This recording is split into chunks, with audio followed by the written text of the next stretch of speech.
Welcome to the Leo. ఎన్నికలు దగ్గర పడుతున్నాయి కాబట్టి మరి జగన్మోహన్ రెడ్డి ఇచ్చిన గతంలో హామీలు నెరవేర్చాడా లేదా అనేది కూడా మనం మాట్లాడుకోవాలి. ఎందుకంటే ఆయన పదే పదే చెబుతూ ఉంటాడు కదా, ఇచ్చిన హామీ నెరవేర్చకపోతే ఆ వ్యక్తి రాజీనామా చేసి వెళ్ళిపోయే పరిస్థితి ఉండాలి, నేను ఇచ్చిన హామీ నెరవేర్చకపోతే నన్ను నిలదీయండి అని చెప్పి పదే పదే సభల్లో చెప్పాడు.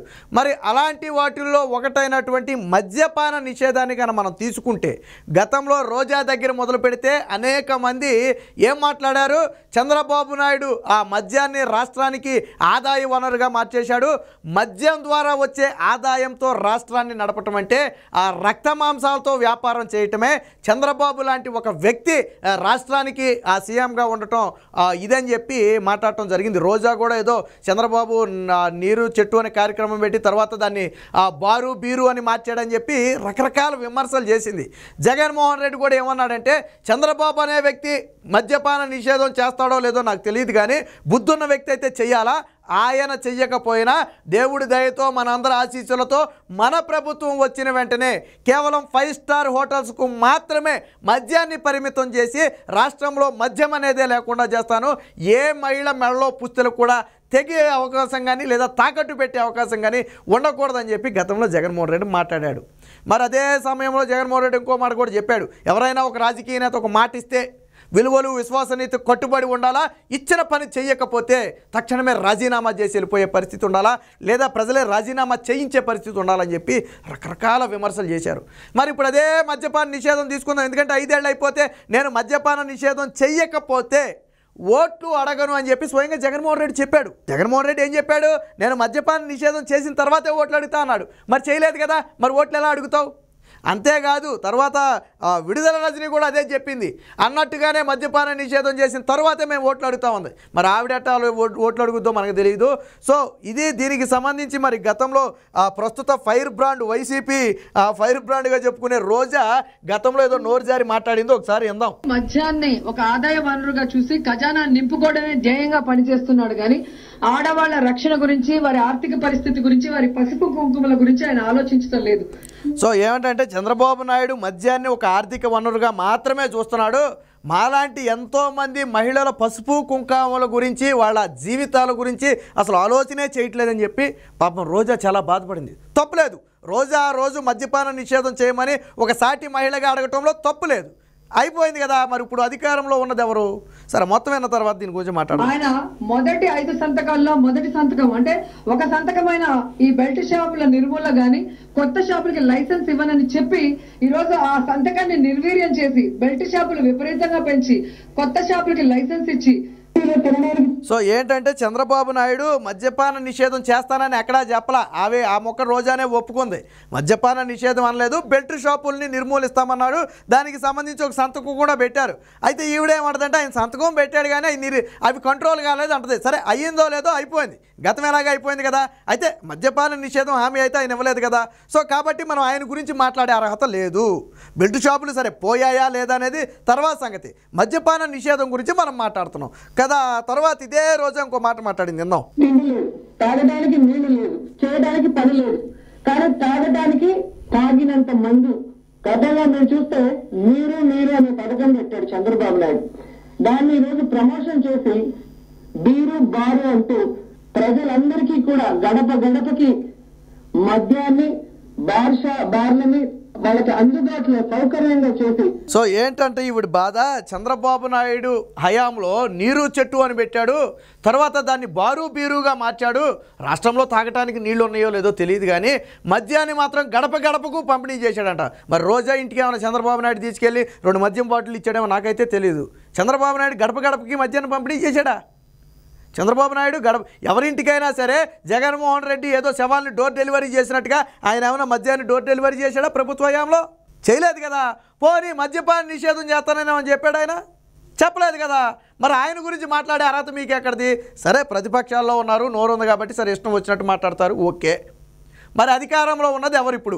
ఈరోజు రోజా నోరు పడిపోయిందని నేను అడుగుతున్నా. ఆ రోజు చంద్రబాబు నాయుడు బారు బీరు కింద మార్చేశాడు, తాగడానికి నీళ్లు లేకపోయినా మద్యాన్ని సరఫరా చేస్తున్నాడని మాట్లాడేవే. మరి జగన్మోహన్ రెడ్డి మద్యాన్ని నిషేధిస్తాం, 5 స్టార్ హోటళ్ళకు మాత్రమే పరిమితం చేస్తాం, అప్పుడు మాత్రమే ఓట్లు అడుగుతామని చెప్పాడు కదా.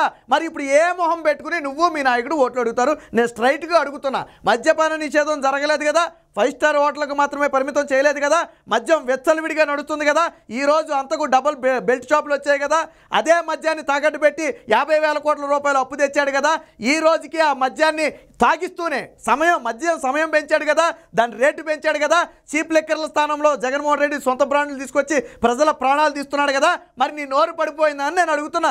ఎందుకు నువ్వు జగన్మోహన్ రెడ్డిని ఇది తప్పు, ఇది మహిళల మెడలో పుస్తులు దెంపటమే, కాపురాల్లో ఇది చిచ్చు పెడుతుంది కాబట్టి మనం ఇచ్చిన హామీ ప్రకారం మద్యపాన నిషేధం చేయాలి జగనన్న అని ఎందుకు నువ్వు జగన్మోహన్ రెడ్డిని నిలదీయలేదని నేను స్ట్రైట్గా అడుగుతున్నా. రోజా సమాధానం చెప్పాలా. గతంలో నోరు ఉంది కదా అని చెప్పి చంద్రబాబు నాయుడు గురించి మాట్లాడావు కదా, ఆయన ఎక్కడ మద్యపాన నిషేధం చేస్తానని చెప్పలేదే. బెల్ట్ షాపులు రద్దు చేస్తా అన్నాడు, దాని మీద సంతకం పెట్టాడు. మరి జగన్మోహన్ రెడ్డి మొదటి సంతకం మద్యం నిషేధం మీద ఎందుకు పెట్టాలా? మద్యాన్ని పూర్తిగా నిషేధిస్తానని చెప్పి ఎందుకు జగన్మోహన్ రెడ్డి అమ్మాడు? ఎందుకు దాని మీద 50,000 కోట్ల రూపాయలు అప్పు తెచ్చారు? ఎందుకు మద్యాన్ని డిజిటల్ విధానంలో కాకుండా కేవలం క్యాష్ రూపంలో మాత్రమే నడుపుతున్నారు? ఈ ఆదాయం మొత్తం ఎవరి జేబులోకి వెళుతుంది? ఎందుకు 10 రూపాయల టీ స్టాల్లో ఉన్నటువంటి ఫోన్పేలు, గూగుల్ పేలు ఎందుకు మద్యం షాపుల్లో లేవు? జగన్మోహన్ రెడ్డి సమాధానం చెప్పగలడా? భీమ్ బీర్ కానీ, ప్రెసిడెంట్ మెడల్ కానీ, ఇలాంటి మద్యాలన్నీ కూడా తీసుకొచ్చింది జగన్మోహన్ రెడ్డా కాదా? నేను అడుగుతున్నా. రోజా సమాధానం చెప్పాలి ఈ ప్రశ్నలకి. నోరుంది కదా అని చెప్పి ఏదో ఇష్టం వచ్చినట్టు మాట్లాడితే ఈరోజు ప్రజలకు అన్నీ తెలుసు. ఒక మాట మాత్రం స్పష్టం, మద్యపాన నిషేధం చేసిన తరువాత మాత్రమే జగన్మోహన్ రెడ్డి ఓట్లు అడుగుతాను అన్నాడు. మరి ఆ మద్యాన్ని నిషేధించిన తరువాత మాత్రమే జగన్మోహన్ రెడ్డి ఓట్లు అడగాలి. లేదంటే గతంలో జగన్మోహన్ రెడ్డి చెప్పాడు ఒక మాట, మీకు గుర్తుందో లేదో, ఒకవేళ ఇచ్చిన హామీలు నెరవేర్చకపోతే చెప్పులు చీపుర్లు తిరగేసే పరిస్థితి కూడా రావాలి, నిలదీసి అడగాలన్నారు. ఇప్పుడు రాష్ట్ర ప్రజలు కూడా సిద్ధంగా ఉన్నారు. ఎందుకనంటే చెప్పులు చీపుర్లు తిరగేయటానికి మద్యపాన నిషేధం చేయలేదు కదా, మరి ఇచ్చిన హామీలు నెరవేర్చితే కదా ఓట్లు అడగాలన్నాడు. నెరవేర్చలేదు కదా, మనం మద్యం గురించే మాట్లాడుతున్నాం, మిగతాయన్నీ మాట్లాడట్లా. మరి ఆ రోజు అంత గొంతు చించుకుని మద్యం గురించి మాట్లాడిన నువ్వు ఈరోజు మద్యపాన నిషేధం చేస్తాను అని చేయకపోయినా నోరు లేవలేదే అంటే అది మహిళల మీద ప్రేమ కాదు. నీకు టికెట్లు కావాలా, నీకు మంత్రి పదవులు కావాలా, నీకు ప్రభుత్వంలో పొజిషన్లు కావాలా, దానికోసం మహిళలను అడ్డం పెట్టుకుని నీచమైన రాజకీయాలు చేయాలి. ఆ రోజు మహిళల గురించి మాట్లాడావా నువ్వు? నిజంగా ఒక సాటి మహిళగా వేరొక మహిళ బాధను అర్థం చేసుకుని మాట్లాడి ఉండుంటే ఈరోజు జగన్మోహన్ రెడ్డి క్యాబినెట్లో మంత్రిగా ఉన్న నువ్వు ఒక సలహా ఇవ్వాలి. మనం ఆ రోజు మద్యపాన నిషేధం అన్నాం, ఇది కుటుంబాల్లో చిచ్చు పెడుతుంది కాబట్టి రద్దు చేయాలి, మనం మద్యాన్ని పూర్తిగా బ్యాన్ చేయాలని చెప్పలేదే. రక్త మాంసాలతో వ్యాపారం చేయడం అని చెప్పి గతంలో జగన్మోహన్ రెడ్డి చెప్పాడు. మరి ఆ రక్త మాంసాలతో ఇప్పుడు మీరు వ్యాపారం చేయట్లేదా? జగన్మోహన్ రెడ్డి ప్రభుత్వంలో మంత్రిగా ఉన్నటువంటి నీకు బాధ్యత లేదా? మరి ఈరోజు ఏం మొహం పెట్టుకుని ఓట్లు అడుగుతావు? మహిళలు నిలదీస్తారు, ఏం సమాధానం చెప్తావు? అమ్మా రోజమ్మ, ఆ రోజు చంద్రబాబు గారిని విమర్శించి జగన్ అన్నొస్తే మద్యపాన నిషేధం చేస్తాడని కదా మా గుమ్మానికి వచ్చి అడిగితే మేము ఓటేసాం, మరి ఎక్కడ మద్యపాన నిషేధం? నాకు మొగుడు కనీసం గతంలో 1000 రూపాయలు పనిచేసి ఒక 200, 300 దాగి మిగతా 700 ఇంటికాడ ఇచ్చేవాడు. ఈరోజు 600, 700 దాకా 200, 300 కూడా ఇంటికాడ ఇవ్వట్లేదు. మీ ప్రభుత్వం వచ్చిన తర్వాత మద్యం ధరలు పెరగటం వల్ల, నాసిరకం మద్యం వల్ల ఆసుపత్రులు పాలవుతున్నారు. కుటుంబాలు చిన్న భిన్నమైపోయి విచ్ఛిన్నమైపోయాయని చెప్పి రేపు పొద్దున నిలదీయడానికి సిద్ధంగా ఉన్నారు. ఆల్రెడీ గడప గడపకు అంటూ వెళ్ళిన వైసీపీ నేతలను ఎక్కడికక్కడ నిలదీస్తున్నారు. కాబట్టి రోజా లాంటి ఆ అడ్డు అదుపు లేని, నోరికి అడ్డు అదుపు లేని నేతల మాటలను ఎవరూ పట్టించుకోవాల్సిన అవసరం లేదు. అయితే వాళ్ళు చెప్పినట్టుగా ఇచ్చిన హామీ నెరవేర్చకపోతే వాళ్ళు చెప్పులు చీపుర్లు చూపించమని వాళ్ళే కదా అన్నది. మరి అదే చెప్పులు చీపుర్లు చూపించి నేతలను గట్టిగా నిలదీయాలి, అప్పుడే రాజకీయాల్లో మార్పు వస్తుంది. చంద్రబాబు గారు ఎక్కడ మద్యపాన నిషేధం హామీ ఇవ్వలేదు, ఆయన మద్యాన్ని నిషేధించలేదు. బెల్ట్ షాపులను నిషేధిస్తానన్నాడు, తొలి 5 సంతకాల్లో ఒక సంతకం బెల్ట్ షాపుల నిషేధం పైన పెట్టాడు. అది జరిగిందా జరగలేదనే తర్వాత సంగతి. సరే 100 షాపులు కాకపోతే 50 షాపులైనా పోయి ఉంటాయి కదా. మీ ఉద్దేశంలో పోనీ జరగలేదు అనుకున్నా ఒక సంతకం ఎఫెక్ట్ అయితే ఉంటుంది కదా ముఖ్యమంత్రిది. మరి జగన్మోహన్ రెడ్డి ఎందుకు తొలి సంతకం మద్యపాన నిషేధం మీద పెట్టలేదు? కాబట్టి ఇది చిత్తశుద్ధి లేని నాయకులు మాట్లాడే మాటలు. కాబట్టి ఎవరైనా సరే వైసీపీ నేతలు వచ్చి ఓటు వేయమని అడిగితే, అవసరమైతే రోజా మాట్లాడిన వీడియోని రోజా వచ్చినప్పుడు మీరు ఫోన్లోనైనా సరే వినిపించి చూపించండి. అమ్మా రోజా ఏంటి నీ సమాధానం, ఇప్పుడు ఓటు వేయమంటావని మీరు అడిగితే తలదించుకుని రోజానే వెళ్ళిపోతుంది. కాబట్టి ఇలాంటి నేతలకు ఖచ్చితంగా బుద్ధి చెప్పాల్సిన అవసరం రాష్ట్ర ప్రజలకైతే ఉంది.